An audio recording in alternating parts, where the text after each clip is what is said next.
Bonjour, heureuse de vous retrouver. Bienvenue dans votre journal de l'économie.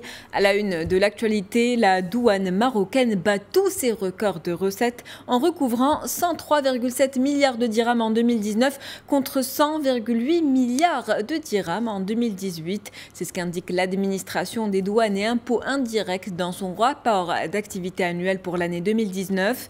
Les recettes encaissées ont atteint 101,1 milliards de dirhams et les recettes constatées se sont établis à 103,7 milliards en hausse de 3% en glissement annuel. Pour ce qui est des recettes douanières budgétaires encaissées, elles s'élèvent à 94,6 milliards de dirhams en hausse de 3%. Toujours selon ce même rapport, le plan stratégique de l'administration des douanes et impôts indirects pour la période 2017-2021 a enregistré un taux de réalisation de 92% en 2019. Les échanges extérieurs, eux, sont en hausse. Les importations ont atteint 491 milliards de dirhams en 2019. C'est 9,6 milliards de plus que l'année dernière, soit une hausse de 2%. Du côté des exportations, même tendance haussière, elles se sont élevées à 282 milliards de dirhams en progression de 2,4% par rapport à 2018.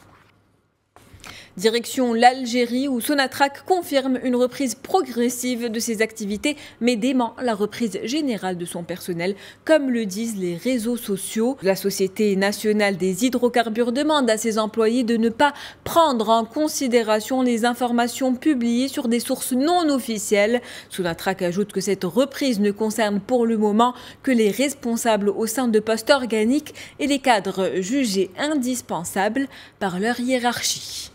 Toujours en Afrique du Nord, en Tunisie, le produit intérieur brut devrait baisser au deuxième trimestre de cette année.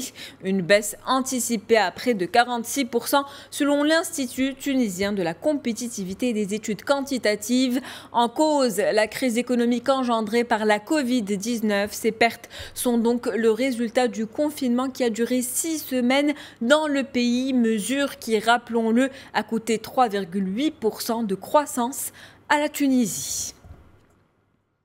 On poursuit avec ce chiffre, 1000 milliards d'euros. C'est le fonds de relance que prévoit de proposer ce mercredi la Commission européenne. Ces 1000 milliards d'euros devraient être pour la moitié alloués en prêts et le reste en aide et en financement direct pour des programmes.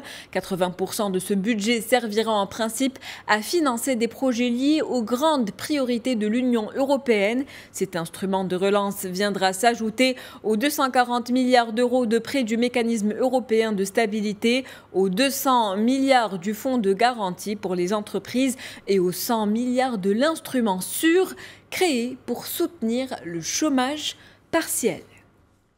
Autre sujet qui fait l'actualité, Volkswagen condamné à rembourser en partie un client qui avait acheté une voiture équipée d'un moteur diesel truqué. Selon les juges de la Cour fédérale allemande, l'achat d'une voiture équipée d'un moteur truqué constitue un préjudice même si le véhicule reste utilisable.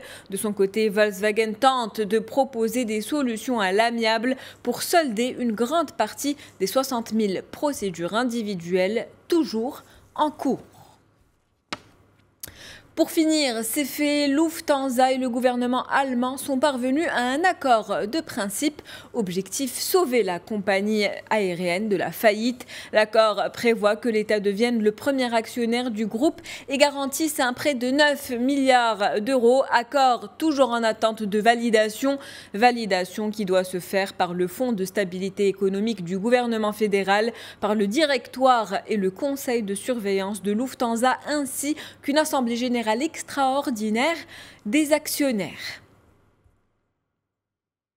C'est la fin de votre journal de l'économie. Merci de l'avoir suivi. Restez connectés, restez avec nous. L'information se poursuit sur Média 1 TV.